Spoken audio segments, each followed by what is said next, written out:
Assalamualaikum warahmatullahi wabarakatuh. Halo pemirsa UI Media dimanapun Anda berada, kembali lagi di podcast UI Media bersama saya Wasiatul Hasanah.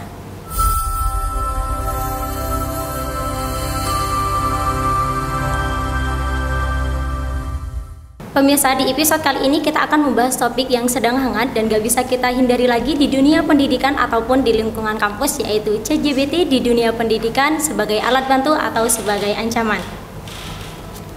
Baik pemirsa, perlu kita ketahui bersama bahwasannya kehadiran kecerdasan buatan seperti ChatGPT telah membawa warna baru dalam proses belajar mengajar. Ada yang melihatnya sebagai solusi, ada juga yang khawatir akan dampaknya terhadap keaslian karya akademik dan cara berpikir mahasiswa. Nah, untuk membahas hal ini lebih dalam sudah hadir bersama kita narasumber yang sangat luar biasa, yakni Bapak Aminullah Hamzah MKom, dosen Fakultas Teknik Universitas Islam Madura. Beliau akan berbagi pandangan dan pengalaman langsung terkait penggunaan AI seperti ChatGPT di dunia akademik. Sebelumnya, Assalamualaikum warahmatullahi wabarakatuh Bapak. Waalaikumsalam warahmatullahi wabarakatuh. Bagaimana kabar Bapak hari ini? Alhamdulillah baik. Mbaknya bagaimana kabar? Alhamdulillah baik juga. Senang sekali bisa ngobrol bareng Bapak hari ini. Semoga sehat terus ya Pak ya. Amin sama Mbak ya. Apalagi topik kita kali ini cukup menarik dan mungkin juga agak menggugah ya, terutama buat dunia kampus. Betul sekali. Nah, terkait tema di atas Bapak, ketika mendengar kata ChatGPT, apa pertama kali terlintas di benak Bapak ketika mendengar kata ChatGPT tersebut? Iya, sekilas saya jelaskan tentang ChatGPT Pak ya. Okay. Jadi ChatGPT di sini generative AI. Jadi bagaimana artificial intelligence bekerja. Jadi secara proses kerja dari ChatGPT di sini, dia sebenarnya memprediksi kata akhirnya menjadi sebuah kalimat yang memukau gitu. Sebenarnya ya ChatGPT ini kalau kita istilahkan itu ngarang gitu. Jadi ngarang. Jadi ChatGPT itu tidak secerdas seperti yang kita pikirkan. Nah, generative AI di sini asal muasalnya ya AI itu sebagai payung besarnya. Nah, di dalam AI di sini ada metode yang namanya machine learning dan ada teknik deep learning, yang mana dari deep learning tersebut dia memproses kata yang dirangkai, kemudian kata tersebut menjadi kalimat. Jadi ChatGPT itu seakan-akan menjadi solusi orang banyak berpikir itu bisa menggantikan kita, bahkan banyak khawatir juga akan tergantikan oleh ChatGPT. Kalau menurut saya tidak akan gitu. Jadi secerdas-cerdasnya ChatGPT pasti memiliki keterbatasan, dan secerdas-cerdasnya teknologi itu pasti tidak lepas dari peran manusia. Jadi manusia itu tidak akan pernah tergantikan oleh sistem cerdas seperti apapun. Baik, dari penjelasan Bapak, saya tangkap bahwasanya Bapak ini pernah menggunakan ChatGPT. Nah, lalu dalam konteks Tentu apa saja Bapak menggunakannya, Pak? Banyak hal ya. Banyak hal yang saya gunakan di ChatGPT. Jadi di tool AI ini kan banyak sekali. Sering karena saya di bidang IT, programming, saya sering menggunakan itu untuk kebutuhan programming. Nah, karena apa ya, ini menjadi tantangan kita di dunia IT Pak, karena sudah menjadi pembahasan di dunia IT.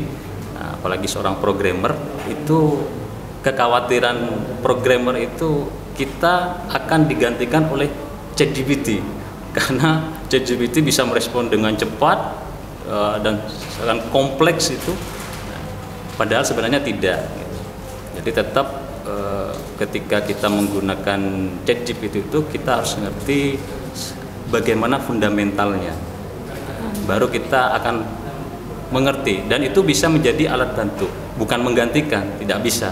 Jadi meskipun kita menggunakan ChatGPT untuk programming, tapi secara fundamental kita tidak ngerti tentang programming, itu ya bukan menjadi solusi, malah akan menjadi apa ya, ancaman gitu. Nah, oleh karena itu saya berusaha menyesuaikan, beradaptasi tentang itu, jadi agar tidak ketinggalan dengan perkembangan modern ini, perkembangan dari teknologi. Dan di sisi lain saya juga menggunakan dalam hal menulis karya ilmiah, itu saya menggunakan, dan bagus sekali untuk referensi untuk mencari referensi. Saya bisa langsung muncul. Nah, itu saya jadikan sebagai alat bantu dalam mencari literasi dan referensi. Berarti harus beradaptasi ya Pak dengan AI-nya. Tentu saja. Nah, dalam lingkungan kampusnya, apakah penggunaan ChatGPT bisa meningkatkan literasi dan berpikir kritis atau bahkan justru membuat mahasiswa instan dan malas belajar? Ya, kalau dalam hal literasi, saya sangat setuju dan itu sangat membantu. Tapi dalam hal berpikir kritis, tidak bisa. Jadi kalau kita menggunakan sepenuhnya ChatGPT, kita kemudian berpatokan secara keseluruhan dari hasil GPT, nah itu ya yang akan menggerus bagaimana kita itu berpikir kritis gitu.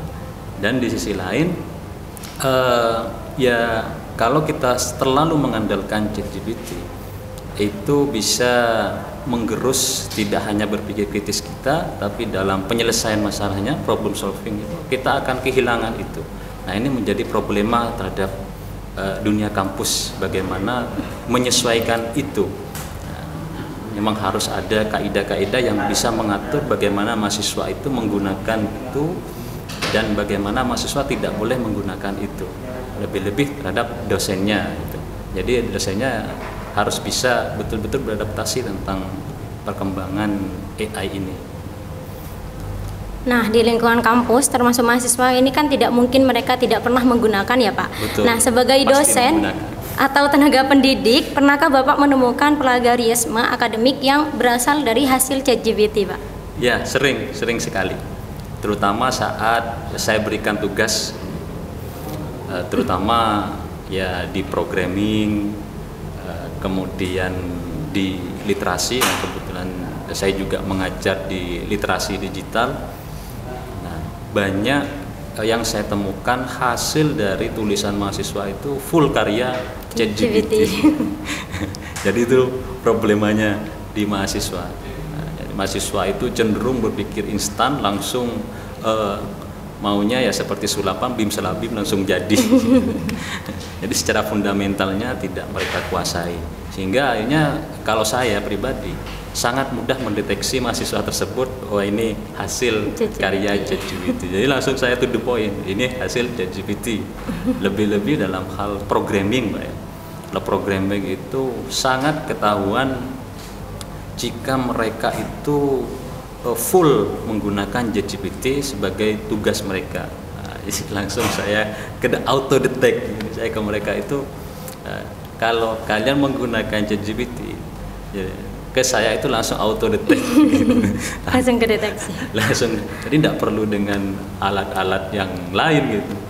Langsung dari lihat dari visualnya saja ini sudah ketahuan kalau ini karya ChatGPT. Akhirnya mereka tidak bisa mengelak gitu. Gitu. Karena dari penjelasan Bapak tadi bahwasannya setiap mahasiswa itu menggunakan kadang full dari ChatGPT. Nah, jika mahasiswa menggunakan ChatGPT itu dalam tugas-tugas akademik seperti makalah dan skripsi atau programming yang Bapak sebutkan tadi, apakah sebaiknya transparan Pak? Maksudnya disebutkan dalam catatan atau referensinya bahwa itu berasal dari ChatGPT gitu. Nah, ini masalahnya. Karena di dunia akademik kita itu sebatas pengetahuan saya sampai saat ini itu tidak ada aturan referensi dikutip dari ChatGPT. Nggak, akhirnya kemudian di daftar pustaka ditempatkan ChatGPT. Untuk saat ini saya belum menemukan itu Pak, dan rasanya secara akademik tidak diperbolehkan itu. Jadi tidak bisa kita menggunakan ChatGPT kemudian dijadikan referensi itu hasil ChatGPT. Kalau sebagai literasi mungkin bisa, mungkin ChatGPT nanti akan menampilkan hasil literasi yang berkaitan dengan topik mereka. Nah, baru kita telusuri literasinya itu apa saja, dari mana sumbernya. Akhirnya kita bisa mengutip secara benar asal muasalnya seperti itu. Kalau full untuk saat ini saya belum menemukan itu. Berarti tidak bisa dijadikan referensi ya Pak ya? Mungkin saja Mbaknya punya referensi yang berbeda. Gitu. Tidak bisa, kalau menurut saya. Baik Pak. Nah menurut Bapak, apakah peran dosen akan tergeser, berubah, atau justru semakin krusial dengan hadirnya teknologi AI tersebut? Betul. Ya kembali seperti bahasa saya tadi yang di awal itu. Jadi ada dua pilihan, mau adaptasi atau tereliminasi. Dengan perkembangan teknologi ini sudah menjadi badai di teknologi, karena ini merubah semua dengan cara konvensional, berubah secara semuanya full otomatis. Nah kalau kita sebagai dosen tidak mengikuti perkembangan badai ini, nah itu kita bisa saja tertinggal, hilang. Bahkan ya mohon maaf saja, ya itu tadi dibodohi oleh mahasiswa. Nah, oleh karenanya ya kita memang harus di badai ini bagaimana kita bisa menari di atas badai, sehingga kita juga walaupun badai teknologi ini tidak bisa bendung, kita bisa menyesuaikan diri dalam proses akademik, dalam proses yang lain. Itu sangat membantu kehadiran ChatGPT, terutama dari sisi saya seorang dosen programming gitu Pak. Itu yang seharusnya membuat kode membutuhkan waktu lebih 1 minggu, ini dengan ChatGPT bisa 1 jam selesai Pak. Oh begitu ya Pak. Iya. Jadi kalau kita tidak beradaptasi ya siap-siap kita tereliminasi. Berarti harus beradaptasi dan juga menyesuaikan diri, begitu ya Pak ya. Nah di era yang teknologi AI ini, bagaimana seharusnya kurikulum pendidikan tinggi merespon kehadiran AI generatif seperti ChatGPT Pak? Iya. Kalau di luar negeri yang pernah saya baca di Universitas Berkeley dan Harvard itu sudah beradaptasi secara akademik. Jadi mereka membuat di akademiknya di koridor mana yang boleh dan mana yang tidak. Nah, lebih-lebih mereka itu mengembalikan pada dosen. Nah, mahasiswa itu wajib menanyakan pada dosennya apakah dosen memperbolehkan dosen tersebut menggunakan ChatGPT atau tidak. Nah, itu masih terbatas di Harvard.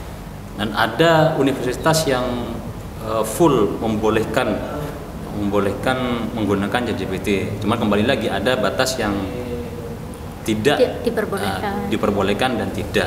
Dan itu ini full. Ini Universitas Illinois dari Amerika Serikat. Dan di Indonesia sendiri ini yang saya pernah baca tahun 2023 itu UI, Universitas Indonesia, bukan UM. Nah, kalau UM masih mungkin proses gitu. Universitas Indonesia dan ITB itu juga sudah mulai mengadopsi secara akademik. Nah, jadi mengikuti dari universitas karena tidak bisa dibendung memang ini Pak. Apalagi sekarang di medsos mahasiswa itu sudah banyak sekali tips and tricksnya menyelesaikan tugas, menyelesaikan skripsi, bisa langsung set BIM Salabim langsung jadi. Dan betul, itu terbukti. Betul sekali. Nah untuk yang terakhir, bagaimana pesan Bapak untuk mahasiswa dan dosen dalam menyikapi era AI ini dengan bijak? Ya. Kembali lagi di bahasa awal saya, memang pilihannya hanya 2. Jadi mau beradaptasi atau tereliminasi. Jadi sekarang di dunia saat ini perkembangan era society 5.0 katanya gitu. Iya. Itu kita sudah bukan zamannya lagi konvensional, semuanya serba otomasi dan kita harus beradaptasi dalam menggunakan itu. Dan di dunia kampus juga ya, saya yakin ya, mahasiswa dosen yang bisa beradaptasi dengan itu sangat memudahkan dari proses akademiknya. Cuman ya jangan sampai kehadiran ChatGPT ini menjadi pengganti, menggantikan peran. Betul, bukan menggantikan peran, tapi ini sebagai alat bantu bagaimana kita. Masalahnya kalau kita menjadikan ini sebagai pengganti, ya tinggal nunggu waktu saja kita yang betul-betul tergantikan nantinya. Betul Pak. Begitu, Pak. Wah, luar biasa sekali. Terima kasih banyak kepada Bapak Aminullah M.Com atas insight dan pandangannya yang sangat mencerahkan. Sama-sama. Baik pemirsa, dari obrolan kita belajar bahwa ChatGPT itu hanyalah alat, dan alat itu tergantung siapa yang akan menggunakannya. Mahasiswa bisa terbantu atau malah terlena, dosen malah terbantu atau malah tergeser. Kuncinya ada pada etika, tanggung jawab, dan kemampuan berpikir kritis. Mari kita sikapi perkembangan teknologi ini bukan dengan takut, tapi dengan penuh kesiapan. Bukan untuk menggantikan manusia, tapi justru untuk meningkatkan kualitas pembelajaran dan pendidikan itu sendiri. Saya Wasiatul Hasanah, mohon pamit undur diri. Sampai jumpa di episode berikutnya. Wassalamualaikum warahmatullahi wabarakatuh. Waalaikumsalam warahmatullahi wabarakatuh. Hostnya top.